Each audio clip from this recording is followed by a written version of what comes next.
Hey you guys, this is Alex. This is Paul. And this is another segment of Art of the Cards, where we talk about the lore behind the cards you love. In the last episode, we talked about Lose One Turn, The Emperor's New Clothes, and Warrior of Zera. And this time we've got 3 new card stories for you. So, let's hop right in. What's the first one? What do we got? So first up, we have an interesting one. It's Moronic Captain, but not in the way you know him. Yeah, it's kind of a more comical spin-off story of him. Yeah, this one actually starts off, we believe, with the card Marmoting Captain. Yeah, Marmoting? I don't know how that's said. Hard to say, it's French. But basically, marmoting is a French word for a type of cooking style where you basically just put a lot of different ingredients into a big pot. Yeah, French chefs, don't kill us, we're ignorant. Yeah, please don't. But that's the idea. And so in the card artwork, you see a lot of familiar faces. You've got, of course, Moronic Captain in a really interesting outfit. Yeah, he's a chef. Yes, and a good one at that. Yeah, then we have several other people in the background. We've got Field Commander Roz, who's kind of... well, Field Commander Roz, he's just kind of looking, you know? Yeah, he's looking at the food, looking all hungry. There's Freed the Matchless General, waiting eagerly for his food. Yeah, and then there's also one of the warriors from Cry Havoc. I think the A-Forces too. Yeah, and he just kind of goes unnamed. I don't think he actually is a specific warrior. No, it's not. No way. And also, a little fun fact, you can actually spot Gaga Gigo. In the background. He's hiding behind a tree, why do you think that would be? It's hard to say. It's either close to when they first meet, and he's waiting to, I don't know, steal food. Yeah, I mean, he's sort of supposed to be the enemy of, like, Freed, at least, I know. So that could be why he's sort of... wary and staying away. I can't tell if it's at the end of Gaga Gigo's own storyline or the beginning. I kind of read these cards, and you'll kind of get it as we continue on as more just like comical cards. So maybe they're not meant to be, they're more lighthearted interpretations of the characters' relationships. Yeah, and if there is a story, I'm sure it'll show itself in time. So we got another new card that I think it comes out in Code of the Duelist, and it's Mauled Captain, right? Yes. Or as we should call him now, Motivating Captain. And it's actually the second card in this little series. Yeah, where basically he's kind of returning to battle. I feel like it's similar to the warrior returning alive. Yeah, he looks pretty... He's pissed. Yeah. He's not happy. He's alive and mad about it. Yeah, and I guess they call it motivating because he's mad that the whole group kind of got busted up. Looks like they all got peppered by arrows at some point. Mm-hmm. And they means... Field Commander Roz looking dead on the ground, the weird warrior from Cry Havoc, and wasn't there anyone else? I think it's just 2 different warriors in the card artwork. Well, yeah, just one other guy we don't know of. Yeah, so because they're all messed up, they need to get some medical attention. And that's why we have the First Aid Squad. Yeah, the First Aid Squad featuring a card that's actually going to be coming out later. It's kind of interesting. Medic Muscler, who basically... It is what it is. It's a medic with muscles. Yeah, the guy who seems like he should probably be out on the battlefield, but he instead he tends to the wounded. Yeah, he has 2200 attack actually. Very strong. Very strong monster, although his effect reflects kind of the whole medic thing. Yeah, any battle damage he would do actually heals that person instead. Yeah, so he comes out in Circuit Break, actually. It's not actually out yet, but First Aid Squad's been around for a bit. And it's funny because in his card artwork, he actually has the same pose as Moronic Captain. Yeah, that's true, I never noticed that. And so in First Aid Squad, you basically see Moronic Captain kind of being tended to, and the people in the background, they're all... Yeah, it's funny that... Freed is there, who wasn't even in Motivating Captain, and so he's not just even there really for hurt. the ladies. That's all it really is. He's getting dabbed at on the cheek with a swab the entire time, while everyone else has broken bones. Yeah, so I think he's just there for a different reason. And finally, there's Back to the Front, where Medical Muscler kind of thinks that Moronic Captain's fine. He can go right back to battle, and throws him back with one hand. Yeah, and actually both those cards, Back to the Front and Motivating Captain, both come out in Code of the Duelist. So kind of interesting little story there. Can't wait to see him.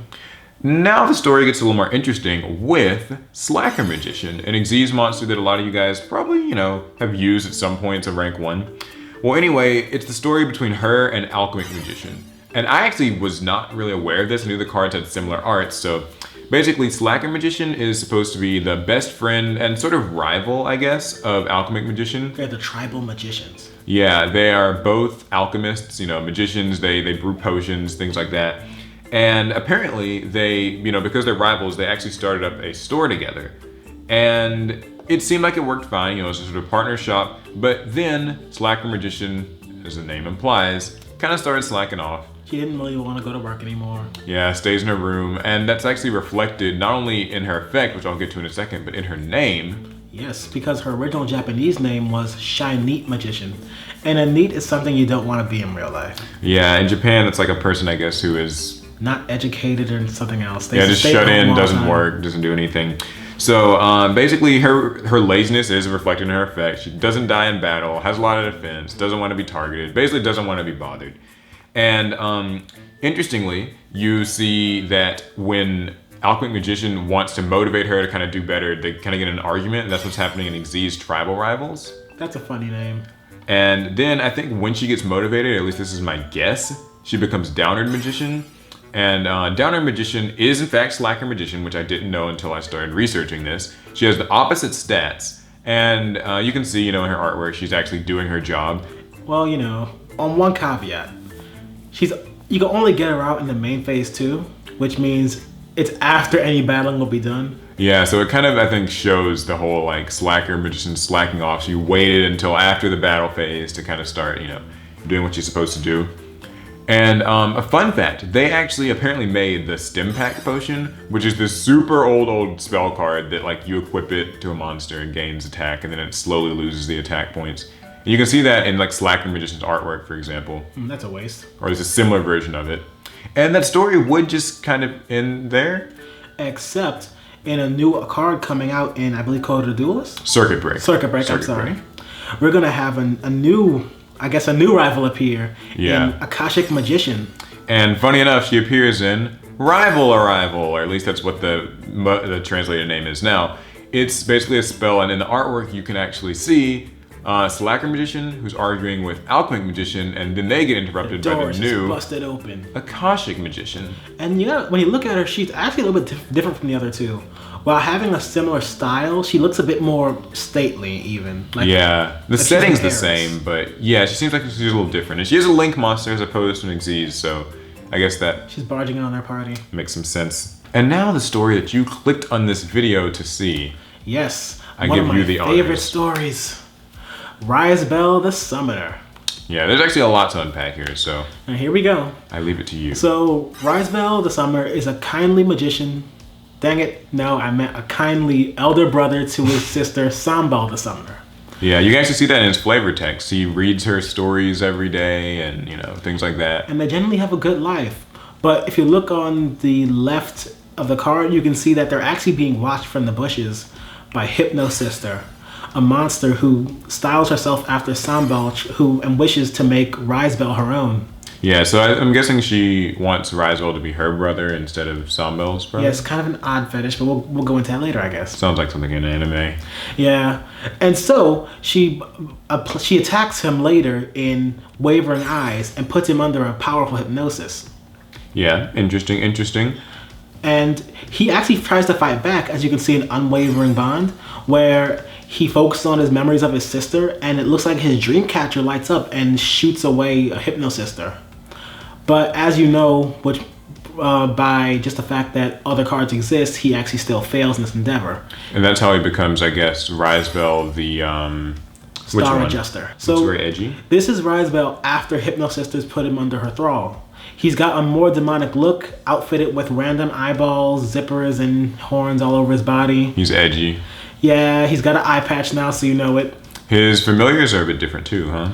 Yeah, it looks like he's also gained some new power, and it's caused him to maybe corrupt his familiars alongside his appearance, because now he's an effect monster and he can adjust monster levels by 3 when he's summoned. Which I guess would sort of imply that, since Hypno Sister is sort of taken him under her control, now he can manipulate other monsters. That might be a stretch.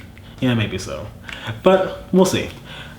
He also has these new shackles on his wrists. They weren't there before, so they have to be important. I would believe they're there to kind of mitigate his power so he can't go overboard. Hypno Sister probably knows that she needs some kind of way to kind of control him. But I guess without his love for his sister, he's gone power hungry because he eventually does break those same shackles and becomes Risebell, the Star Psyker. Yes. And he's actually not so much changed. He's actually wearing the same clothes. The only difference is that his shackles are removed. You can see them like kind of fragmented them around his hands. Yeah, his attack is higher, and by 700, I think, exactly. Yeah, 700. And on that note, 700 is also how much more powerful Hypno-Sister is than Sambo. Yeah, there must be some correlation there. But this all kind of goes wrong, huh? Yes, because even with all this power, it seems it's too much for him. And you can see in Unending Nightmare, it looks like all this new power is starting to kind of overcome him. It looks like it's killing him. It's sad. He looks really sad. Yeah, he's covered in this like black mask that wasn't there before. And you can see on his side, Hypno-Sister is actually collapsed next to him. And I thought she was like, I don't know, laughing maniacally like before, but when I looked closer... She kind of like feels like pity for him? Yeah, she actually seems distraught over his condition. And she probably regrets what she did to him. So you can see that she's holding the dream catcher that he's been wearing this entire time, and it's glowing in her hands. So there's a chance she might be thinking about reversing her hypnosis on him. Yeah, it's kind of an interesting story in that, like, it's... Unless there are more cards, it's kind of a tragedy. Yeah, will he die? Will she save him? Or will he save himself? So, if you liked the video... Like the video. If you want to see more, yeah, sub. You get to see more of this stuff. And comment below. Yeah, what cards do we talk about next? What did you think of these cards? As always, these are just speculations. So if we're wrong, tell us. Yeah, and we'll be back next week with more art of the cards. It's going to be it. We'll see you guys in the next one. Thanks, guys.